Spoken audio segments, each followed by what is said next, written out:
Assalamualaikum warahmatullahi wabarakatuh. Kembali lagi di channel Berita Mistis.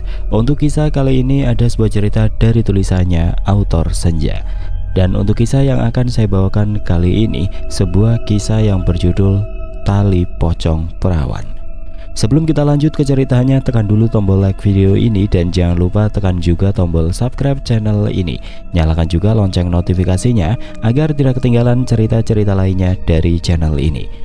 Dan buat teman-teman yang pengen membaca langsung ceritanya, nanti silahkan saja kunjungi linknya yang nanti akan saya sertakan di kolom deskripsi.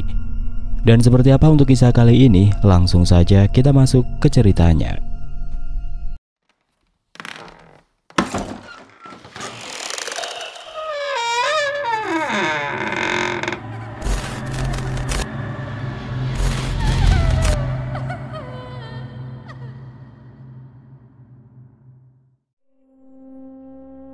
"Kenapa semuanya jadi kacau begini?"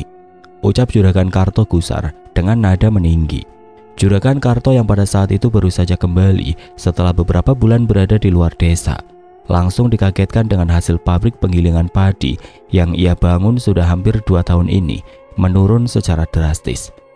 Melihat Juragan Karto sang pemilik pabrik desa Sukamaju sekaligus bos di tempat kerja mereka terlihat begitu murka, semua pegawai yang berkumpul di tempat itu terdiam dengan kepala tertunduk. "Apa ada yang bisa menjelaskan alasan dibalik kerugian yang terjadi?"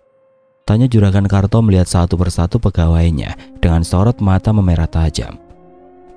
Anu Juragan, selama Juragan tidak ada di desa, tidak jauh dari sini ada juga yang membangun sebuah pabrik yang sama seperti yang Juragan lakukan," jawab Pak Budi, salah satu pekerja yang sangat Juragan Karto percaya. Bahkan selama Juragan Karto berada di luar desa, Pak Budilah yang ia tunjuk untuk menggantikan dirinya sekaligus menjadi kaki tangannya. "Maksudmu selain aku ada orang lain yang membangun pabrik penggilingan padi di desa Sukamaju ini?" tanya Juragan Karto serius. "Betul Juragan," jawab Pak Budi cepat. "Siapa dia?" tanya Juragan Karto penasaran.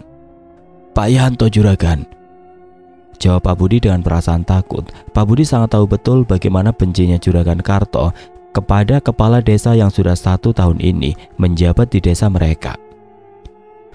"Kurang ajar, berani-beraninya dia setelah kemarin berhasil mengalahkanku dalam pemilihan kepala desa. Sekarang dia juga ingin menghancurkan usahaku," ucap Juragan Karto murka, menggebrak meja kerjaannya kuat, membuat semua pegawai yang masih berkumpul di ruangannya terlonjak kaget.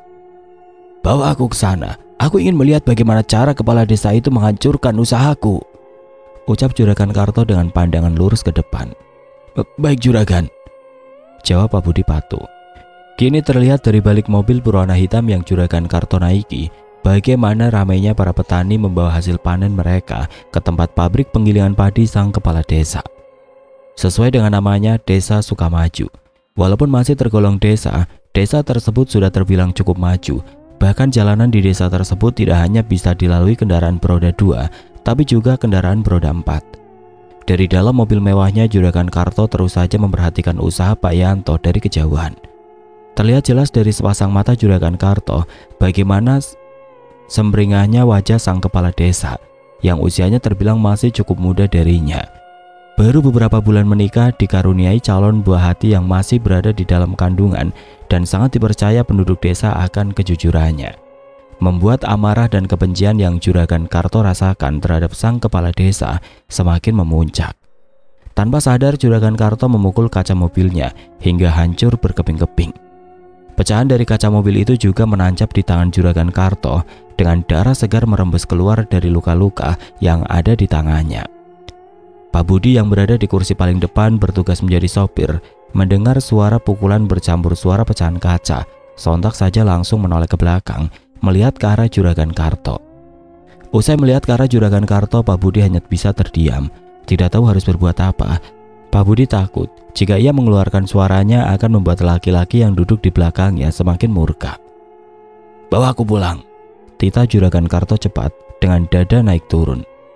"Baik Juragan," jawab Pak Budi, langsung melajukan mobil menuju kediaman Juragan Karto. Setibanya mereka di halaman rumah, Juragan Karto langsung menendang pintu mobilnya sampai terbuka lebar. Barulah setelah itu Juragan Karto keluar dan kembali membanting pintu mobilnya kencang.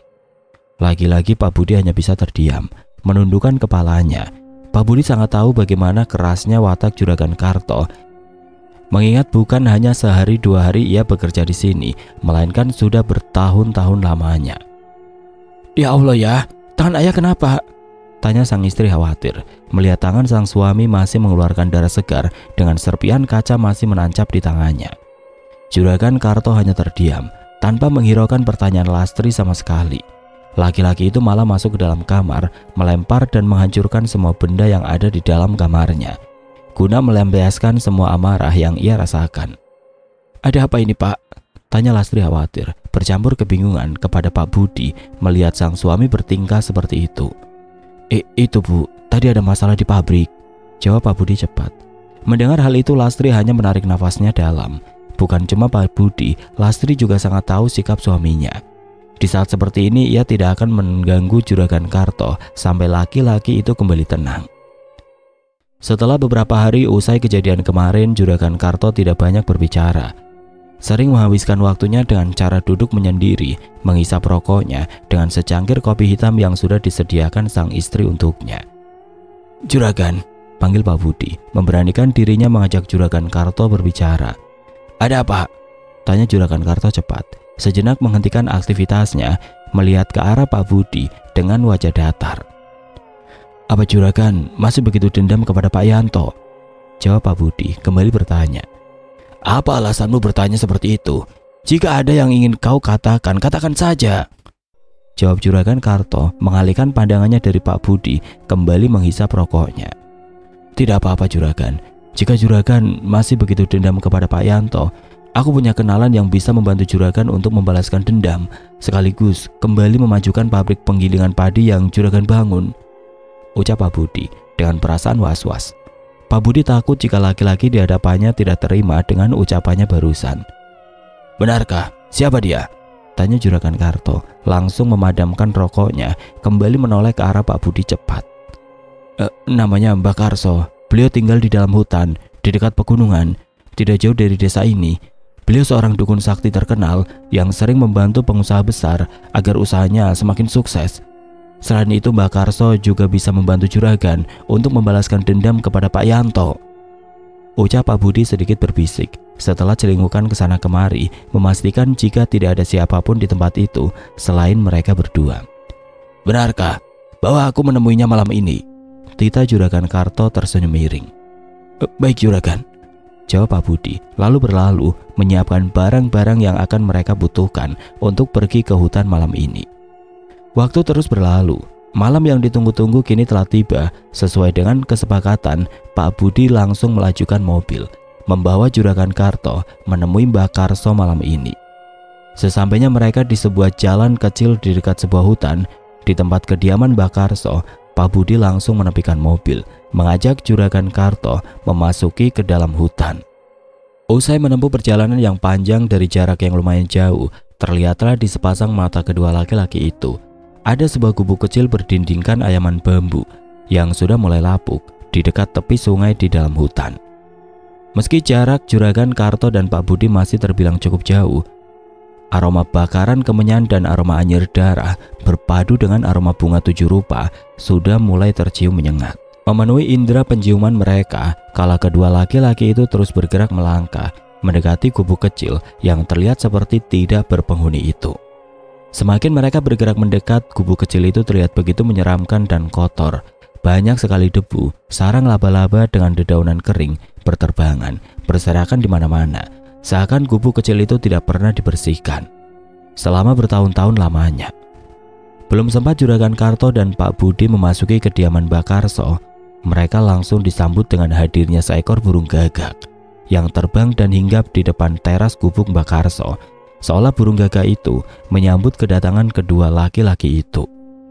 Melihat burung gagak itu datang secara tiba-tiba dan mengeluarkan suaranya yang terdengar nyaring, memecahkan keheningan malam, Juragan Karto juga terperajat kaget, dengan degup jantung memompa 2 kali lebih cepat dari biasanya.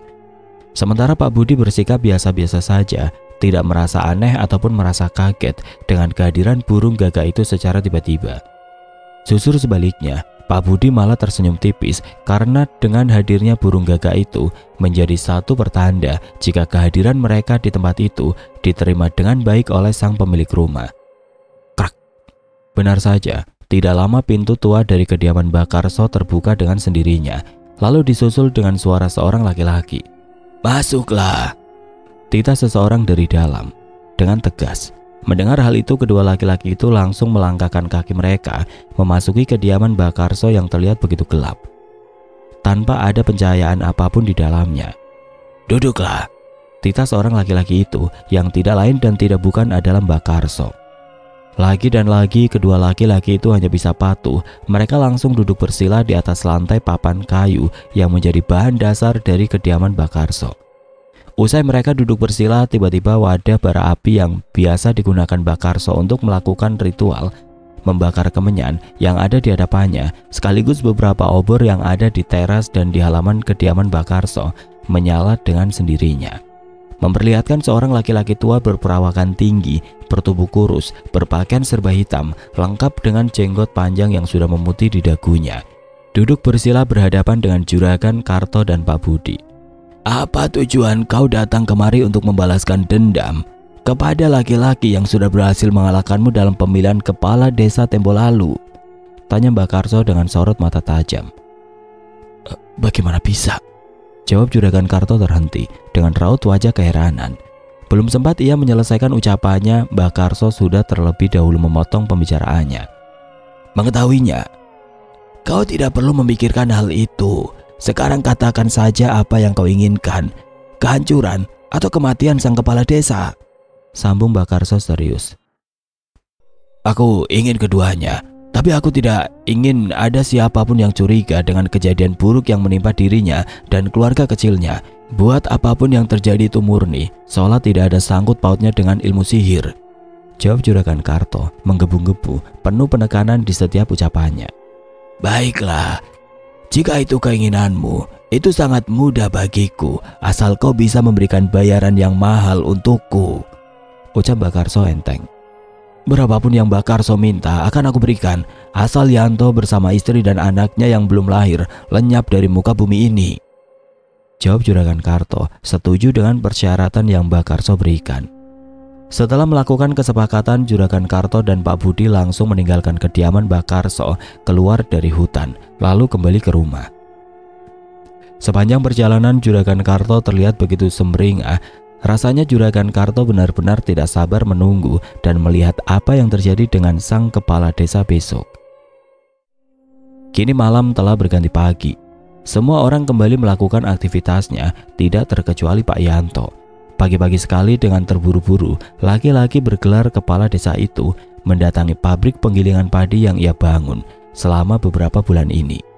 Walaupun masih terbilang baru, usaha yang ia bangun setiap harinya berkembang cukup pesat dengan penghasilan melebihi dari apa yang Pak Yanto perkirakan sebelumnya.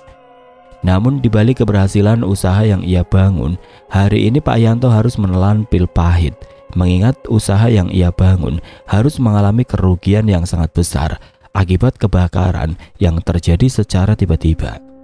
Bahkan Pak Yanto harus membayar kerugian besar kepada penduduk desa yang menitipkan hasil panennya untuk melakukan proses penggilingan sebelum dijual dan dikonsumsi.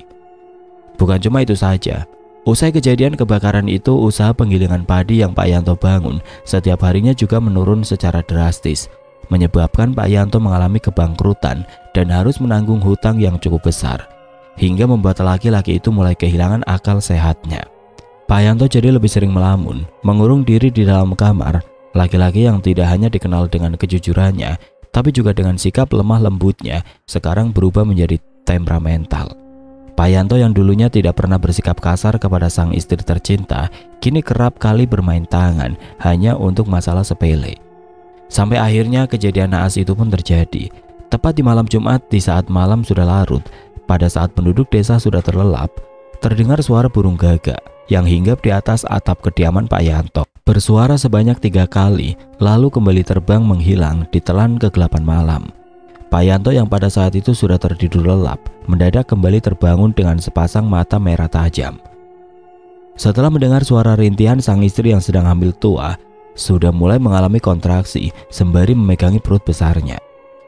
Bukannya langsung membawa sang istri ke klinik terdekat, justru dengan emosi yang meluap-luap Pak Yanto malah mencekik leher Bu Ningsih sampai kesulitan untuk bernapas. Dengan kedua kaki meronta-ronta di atas kasur. Di saat sang istri mulai kehilangan kesadarannya, Pak Yanto langsung melepaskan cekikannya, menarik kasar rambut Bu Ningsih, hingga wanita yang sedang hamil besar itu terjatuh dari atas ranjang dengan perut besarnya yang membentur keras di lantai keramik. Tidak sampai di situ saja, dengan bengisnya Pak Yanto membenturkan kepala sang istri tercinta di lantai keramik secara berulang-ulang, hingga pelipisnya pecah, mengeluarkan cairan berwarna merah beraroma anyir. Usai melakukan perbuatan itu, Pak Yanto langsung keluar dari kamar, menuju ke arah dapur mengambil sebuah benda tajam, lalu kembali masuk mendekati sang istri, yang sudah terbaring lemah dengan lelehan darah segar bercampur air ketuban merembes dari kepala maupun dari jalan lahirnya, sekaligus membasahi dress berwarna putih yang Bu Ningsih kenakan. Dengan kedua tangannya, Pak Yanto menghabisi nyawa istrinya sendiri dengan cara membelah perut besarnya, lalu mengeluarkan bayi yang masih berlumuran darah berjenis kelamin laki-laki yang sudah tidak bernyawa dari perut sang istri tercinta. Bersamaan dengan usus maupun organ dalam juga ikut keluar, terburai dari perut besarnya yang sudah terbelah. Dalam sekejap, ruangan yang menjadi saksi cinta menyimpan kenangan manis yang sepasang suami istri itu rasakan dalam bahtera rumah tangga, sekarang telah berubah menjadi ruangan mengerikan, berganti kenangan tragis dengan banyaknya darah segar berceceran mengenangi lantai. Usai mengeluarkan bayinya dari perut sang istri, Pak Yanto langsung mendekap dan menciumi bayi mungil itu tulus, sembari tertawa diiringi isakan tangis. Setelah puas, Pak Yanto langsung meletakkan sang anak di dekat Bu Ningsih yang sudah tidak bernyawa, membiarkan kedua orang yang sangat ia cintai sebelum ia kehilangan akal sehatnya tergeletak di atas lantai bersimbah darah. Tidak lama, dengan pakaian dan kedua tangan berlumur darah, Pak Yanto menghabisi nyawanya, menggorok lehernya sendiri dengan sebuah benda tajam yang sebelumnya sudah ia gunakan untuk membelah perut sang istri. Pak Yanto terus saja menggesekkan benda tajam itu sembari tertawa terbahak-bahak dengan darah segar bercucuran keluar dari lehernya, hingga suara tawa itu menghilang, berubah seperti suara seekor ayam yang baru saja disembelih, hendak meregang nyawa. Setelah itu tubuh Pak Yanto mulai melemah, terbaring di samping kedua orang yang sangat berharga baginya, dengan kedua mata melotot, meneteskan air mata. Malam itu tidak ada siapapun yang tahu dengan kejadian naas yang menimpa keluarga Pak Yanto. Semua penduduk desa yang tinggal berdekatan dengannya sengaja dibuat tertidur lelap agar tidak ada siapapun yang bisa menghentikan kehancuran dan kematian keluarga kecil itu. Sudah 3 hari berlalu, penduduk desa tidak melihat kehadiran Pak Yanto ataupun Bu Ningsih di kediamannya. Pintu rumah ataupun jendelanya yang masih tertutup rapat membuat penduduk desa mengira jika keduanya sedang tidak ada di rumah. Sampai akhirnya perkiraan itu berubah menjadi rasa kecurigaan setelah penduduk desa yang sering melewati kediaman Pak Yanto dan para tetangganya mencium aroma yang sungguh tidak mengenakan, seperti aroma busuk bangkai bercampur aroma anyir darah tercium menyengat dari kediaman Pak Yanto. Dengan rasa penasaran, siang itu penduduk desa berbondong-bondong mendatangi rumah Pak Yanto. Anehnya, semakin mereka bergerak mendekat, aroma yang sungguh tidak mengenakan itu kian tercium menguar, menusuk rongga hidung. Setelah memeriksa dan mengetahui jika pintu rumah Pak Yanto terkunci dari dalam, kecurigaan yang penduduk desa rasakan semakin besar. Penduduk desa semakin yakin jika ada sesuatu yang tidak beres dari balik aroma itu. Benar saja, usai berkeliling mengintip dari celah ventilasi yang ada di kamar Pak Yanto, penduduk desa langsung dibuat heboh dengan terbaringnya sang pemilik rumah dalam kondisi yang tidak wajar. Penduduk desa langsung bergerak cepat mendobrak pintu rumah Pak Yanto. Aroma busuk dan aroma anyir darah yang tadinya tercium menyengat kini semakin tercium semerbak kala pintu itu berhasil dibuka. Dengan rasa penasaran menggebu-gebu dan pikiran mulai menerawang jauh, penduduk desa langsung melangkahkan kaki mereka menuju kamar sang pemilik rumah, di mana mereka melihat Pak Yanto maupun Bu Ningsih sudah terbaring dengan aroma yang tidak mengenakan yang sejak tadi mereka cium juga menguar dari sana. Sesampainya penduduk desa di ambang pintu kamar Pak Yanto, terlihatlah di sepasang mata semua penduduk desa bagaimana kondisi Pak Yanto bersama sang istri, sekaligus seorang bayi laki-laki lengkap dengan ari-ari yang masih menempel di tubuhnya tanpa berbalut selai kain apapun. sudah membengkak dengan cairan mayat yang sudah membusuk mengalir keluar, lengkap dengan binatang putih menggeliat keluar dari tubuh keluarga kecil itu. Selesai melewati proses penyelidikan dari pihak kepolisian dan menghubungi pihak keluarga yang ditinggalkan, proses pemakaman keluarga kecil itu pun dilakukan. Dari hasil pemeriksaan pihak berwajib, kejadian tragis yang menimpa keluarga kecil Pak Yanto itu bukan karena tindak kejahatan, melainkan murni dari perbuatan Pak Yanto sendiri yang sempat mengalami gangguan mental. Sesuai dengan permintaan Juragan Karto kepada Mbah Karso, tidak ada satupun penduduk desa tahu pihak keluarga yang curiga atas kematian kepala desa itu. Mereka semua percaya dengan keterangan yang diberikan oleh pihak berwajib, mengingat mereka sendiri juga sempat melihat gelagat aneh dari Pak Yanto sejak usahanya mengalami kebangkrutan. Kabar kematian Pak Yanto bersama keluarga kecilnya bukan hanya membuat penduduk desa Sukamaju gempar, tapi juga membuat dalang utama penyebab kehancuran dan kematian Pak Yanto tersenyum sumringah. Tidak henti-hentinya laki-laki itu tersenyum senang. Juragan Karto benar-benar merasa bahagia karena dendam yang selama ini ia rasakan kepada sang kepala desa sejak pemilihan kepala desa tempo lalu akhirnya terbalaskan. Pagi berganti malam. Usai kematian dan pemakaman sang kepala desa bersama keluarga kecilnya, suasana di desa Sukamaju menjadi sepi. Terasa mencekam, tidak seperti biasanya. Bahkan kerap kali penduduk desa mendengar suara tangisan seorang bayi laki-laki dengan suara rintihan kesakitan, meminta pertolongan. Suara-suara itu terdengar seperti suara Pak Yanto maupun Bu Ningsi, terdengar memilukan dari dalam rumah mantan kepala desa yang kini sudah tidak berpenghuni. Para remaja yang biasanya sering berkumpul bersama tidak jauh dari kediaman Pak Yanto. Sejak kejadian itu tidak ada lagi yang berani keluar selepas memasuki maghrib. Bukan hanya penduduk desa, Juragan Karto juga mulai sering mengalami kejadian aneh, tidak masuk di akal. Juragan Karto yang pada saat itu baru saja pulang dari pabrik, langsung melangkahkan kakinya menuju ke kamar mandi, hendak membersihkan tubuhnya yang terasa begitu lengket. Setelah seharian mengurus pabrik penggilingan padi yang mulai kembali ramai, walaupun tidak seramai dulu sebelum Pak Yanto juga membuka usaha yang sama seperti dirinya. Belum lama Juragan Karto memasuki kamar mandi, belum sempat menyelesaikan aktivitasnya yang menjadi tujuan awal ia berada di sini. Sayup-sayup indera pendengaran Juragan Karto mendengar suara tangisan seorang bayi, diiringi dengan aroma busuk berpadu dengan aroma anyir darah, tercium menyengat menusuk indera penciumannya. Mendengar suara itu, sejenak Juragan Karto menghentikan aktivitasnya, mempertajam indera pendengarannya dengan seksama. Anehnya, suara ataupun aroma yang baru saja Juragan Karto dengar dan ia cium mendadak menghilang setiap kali Juragan Karto menghentikan aktivitasnya. Jika Juragan Karto kembali melanjutkan aktivitasnya, suara tangisan maupun aroma itu kembali tercium menyengat, membuat bulu kuduk Juragan Karto mulai berdiri meremang, dadanya bergemuruh dengan perut rasa mual ingin muntah. Entah kenapa setelah mendengar suara tangis bayi itu, Juragan Karto merasa jika saat ini ia sedang tidak sendiri. Bahkan pada saat Juragan Karto mulai menyirami tubuhnya dengan air, mendadak air itu berubah menjadi warna merah pekat, beraroma anyir, seolah-olah dirinya sedang bermandikan darah. Darah! Ucap Juragan Karto terkejut, dengan kedua mata terbelalak lebar setelah melihat seluruh tubuhnya sudah bersimbah darah. Tiba-tiba lampu di kamar mandinya mulai berkedip-kedip, diiringi dengan suara konslet listrik, membuat Juragan Karto kembali terkejut dengan rasa ketakutan terus menjalari tubuhnya.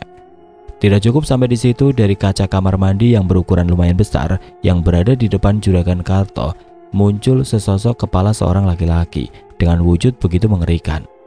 Wajahnya pucat pasi, kedua matanya mencekung dan menghitam dengan darah segar bercucuran deras dari lehernya yang tergorok. Melihat ke arah Juragan Karto dengan sorot mata tajam. "Kau harus mati, Karto. Kau harus membayar semua perbuatanmu," ucap sosok itu lirih, yang tidak lain adalah Pak Yanto yang telah tewas tempo lalu akibat santet yang Juragan Karto kirimkan melalui Mbah Karso. "Ah!"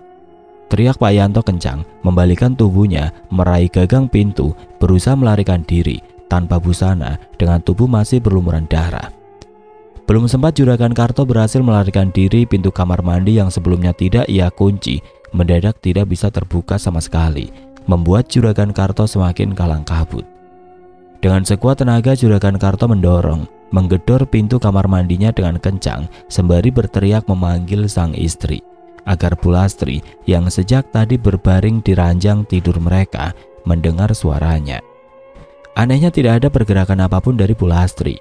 Wanita itu malah tertidur pulas seolah tidak mendengar suara apapun dari dalam kamar mandi.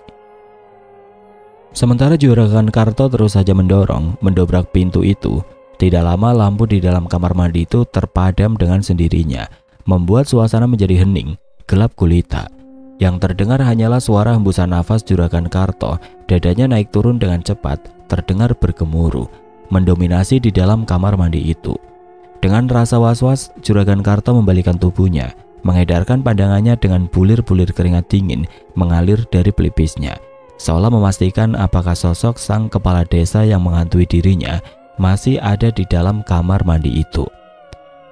Di saat Juragan Karto mengedarkan pandangannya, berusaha mengontrol nafasnya supaya kembali normal, di kegelapan malam Juragan Karto merasa ada sebuah tangan mungil terasa basah sedingin es menyentuh kakinya, membuat Juragan Karto kembali panik dengan jantung seakan berhenti berdetak. Tidak lama lampu di dalam kamar mandi itu kembali menyala. Kini terlihatlah di hadapan Juragan Karto dengan aroma yang sangat busuk, berpadu dengan aroma anyir darah, muncul sesosok bayi laki-laki, berlumuran darah dan belatung, lengkap dengan ari-ari yang masih menempel di tubuhnya, merangkak menaiki tubuh Juragan Karto. "Ah!" Kembali Juragan Karto berteriak ketakutan, membalikkan tubuhnya hingga kepalanya membentur keras di pintu kamar mandi, sampai Juragan Karto tidak sadarkan diri dengan lelehan darah segar mengalir dari pelipisnya. Malam berganti pagi, tibalah bagi sang surya kembali bersinar, menaiki singgasananya dengan cahaya kemasan dari ufuk timur. Diringi suara kicauan burung maupun suara ayam jantan berkokok, seakan menjadi melodi pelengkap sebelum semua penduduk desa kembali terjaga dan melanjutkan aktivitas mereka seperti biasanya. Pagi itu di saat Bulastri kembali terjaga dengan kedua mata mengerjap, ia tidak menemukan sosok seorang laki-laki yang selama 15 tahun ini bergelar menjadi suaminya. "Ya, kau ada di dalam," panggil Bulastri sembari mengetuk pintu kamar mandi. Hening tidak ada jawaban. Dengan rasa penasaran bercampur rasa khawatir, Bulastri langsung menarik gagang pintu itu guna mengecek apa yang terjadi di dalam. Dengan mudah Bulastri membuka pintu kamar mandi itu, tidak sesulit yang Juragan Karto rasa semalam.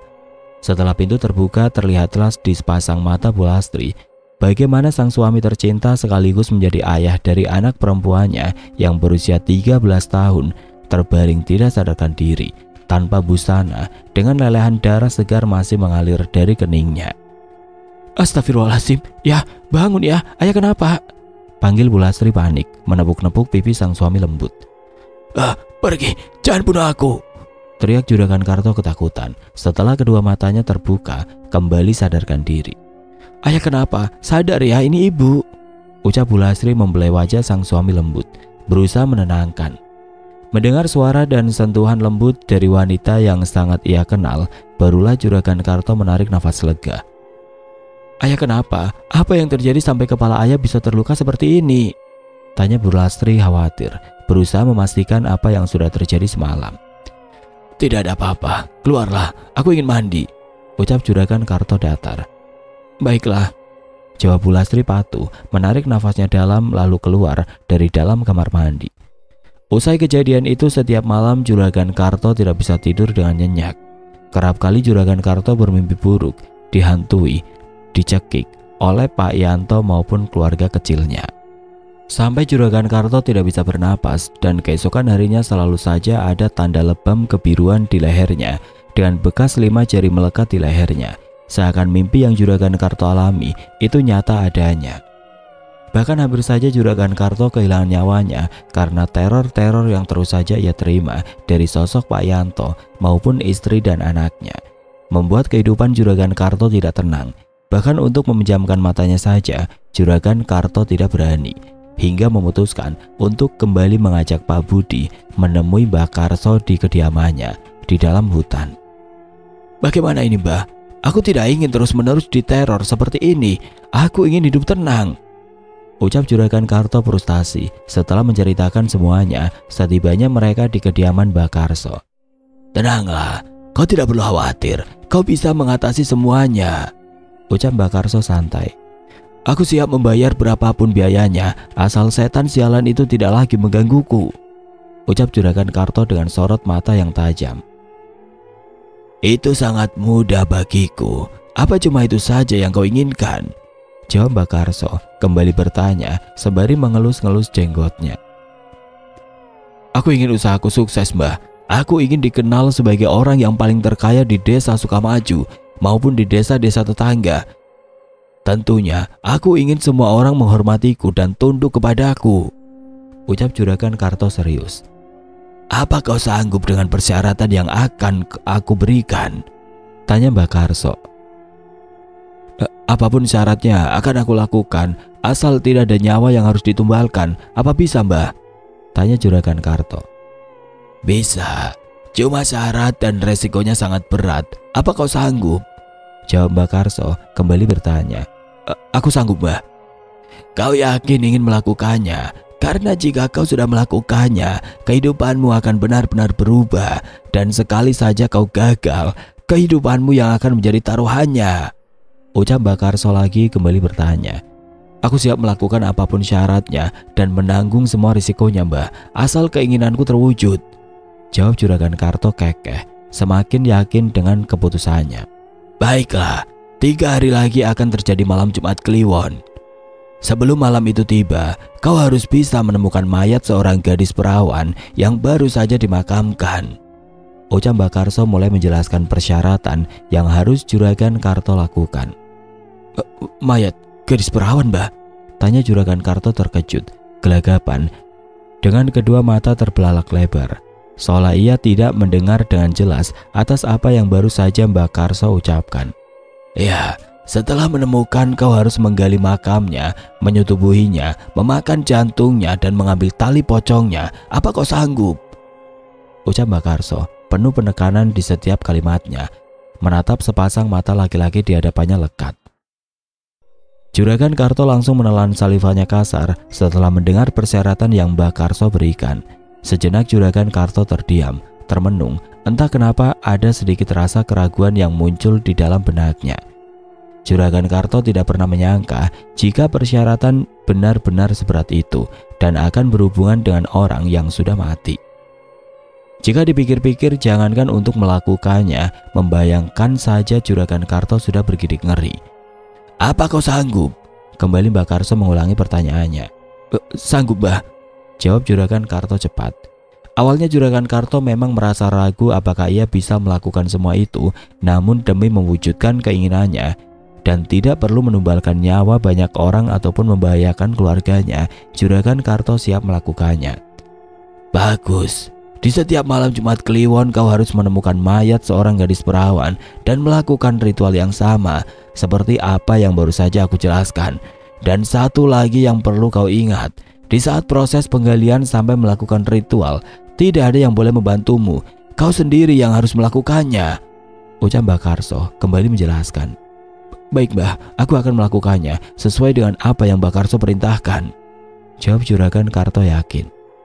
Usai melakukan kesepakatan dan mendapatkan mantra sekaligus sebuah cincin batu akik yang diberikan Mbah Karso sebagai penangkal agar arwah Pak Yanto bersama keluarganya tidak lagi meneror dirinya, Juragan Karto maupun Pak Budi langsung pergi berlalu meninggalkan kediaman Mbah Karso. Benar saja sejak semalam mendatangi kediaman Mbah Karso dan mendapatkan sebuah cincin, Juragan Karto tidak lagi mendapatkan gangguan ataupun mimpi buruk dari Pak Yanto. Juragan Karto bisa tertidur dengan nyenyak seperti biasanya sebelum tragedi kematian keluarga Pak Yanto terjadi.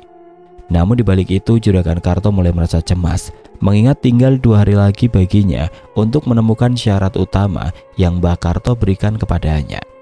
Hingga tibalah di hari terakhirnya, di waktu mulai menjelang pagi, terdengar suara pengumuman dari arah masjid yang letaknya tidak terlalu jauh dari kediamannya.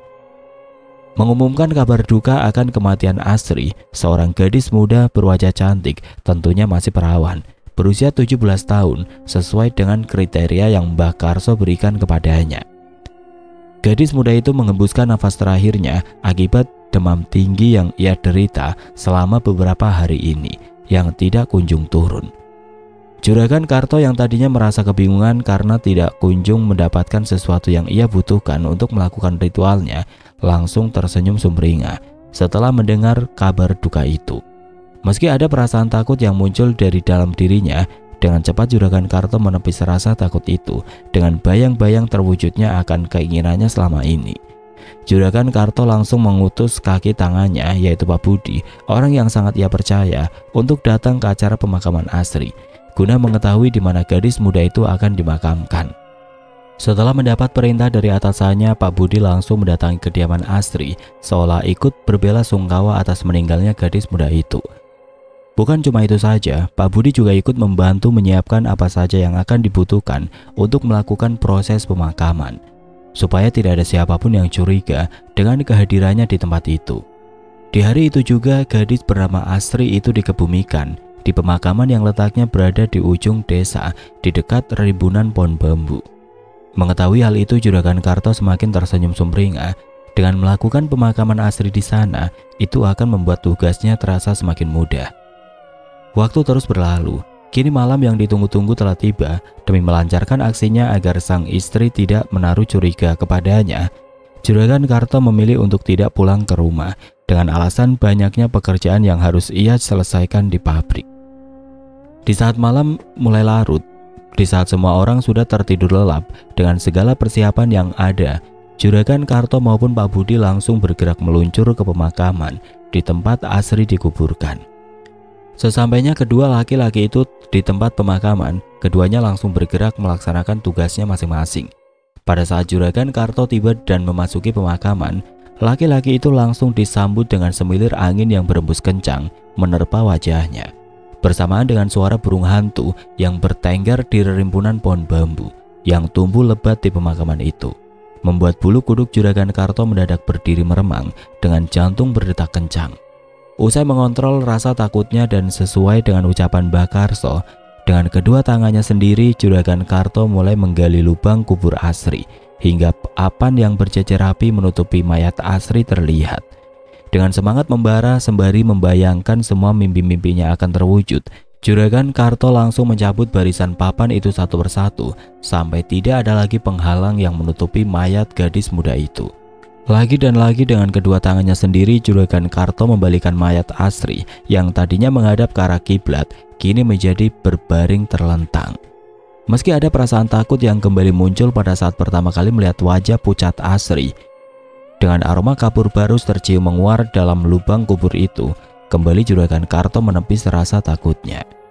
Setelah membaca mantra yang Mbah Karso berikan, Juragan Karto mulai bergerak membuka kain kafan yang membalut tubuh Asri sampai tubuh telanjang gadis muda itu terlihat. Dengan jantung berdetak kencang bercampur rasa takut, Juragan Karto mulai melancarkan aksinya sesuai dengan apa yang Mbah Karso perintahkan kepadanya. Selesai menyetubuhi mayat Asri yang sudah terasa dingin dan memucat, Juragan Karto kembali melanjutkan persyaratan yang ketiga, yaitu memakan jantung gadis muda itu. Dengan tangan gemetar, Juragan Karto langsung membelah dada gadis muda itu dengan sebuah belati yang sudah ia asah sampai tajam mengkilat. Sakit. Terdengar suara tangisan berpadu suara rintihan seorang perempuan begitu memilukan terdengar lirih di sepanjang telinga Juragan Karto. Suara itu terdengar berasal dari mayat gadis muda yang terbaring terlentang di hadapannya dengan dada sudah terbelah. Sejenak Juragan Karto terdiam mematung, dengan degup jantung memompa 2 kali lebih cepat, lalu melihat ke arah wajah pucat Asri yang masih terpejam. Seperti pertama kali, Juragan Karto mengubah posisinya. Walaupun ada perasaan takut yang kembali muncul setelah mendengar suara tangisan itu, Juragan Karto masih tetap melanjutkan perbuatan kejinya sampai apa yang Juragan Karto cari, ia dapatkan. Awalnya Juragan Karto merasa jijik, mual ketika melihat jantung gadis muda itu yang masih berlumuran cairan berwarna merah, sekarang sudah berada di tangannya. Tapi setelah Juragan Karto kembali membayangkan tujuan awal ia melakukan ritual, Juragan Karto langsung melahap jantung yang masih terlihat segar dan belum membusuk itu hingga habis tidak bersisa. Seakan dirinya sedang melahap organ dalam hewan yang sudah matang, dimasak dengan taburan bumbu yang terasa sangat lezat. Usai memakan jantung gadis muda itu, tidak lupa Juragan Karto langsung mengelap mulutnya yang masih berlumuran darah yang menempel di area bibirnya dengan lengan tangannya. Juragan Karto juga mengambil tali pocong gadis muda itu, menyimpannya di dalam saku celananya, lalu kembali membalut mayat Asri dengan kain kafannya. Meletakkan seperti semula, menghadap ke arah kiblat, memasang barisan papan yang tadinya Juragan Karto cabut, menutupi lubang kubur itu dengan tanah, merapikan makamnya layaknya sebelum ia melakukan ritual, agar tidak ada satu orang pun yang curiga. Barulah setelah itu Juragan Karto langsung menghampiri Pak Budi yang sejak tadi bertugas berjaga di luar pemakaman, lalu pergi berlalu meninggalkan tempat itu.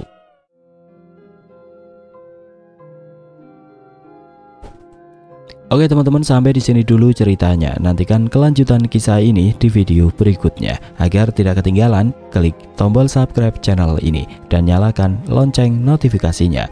Wassalamualaikum warahmatullahi wabarakatuh.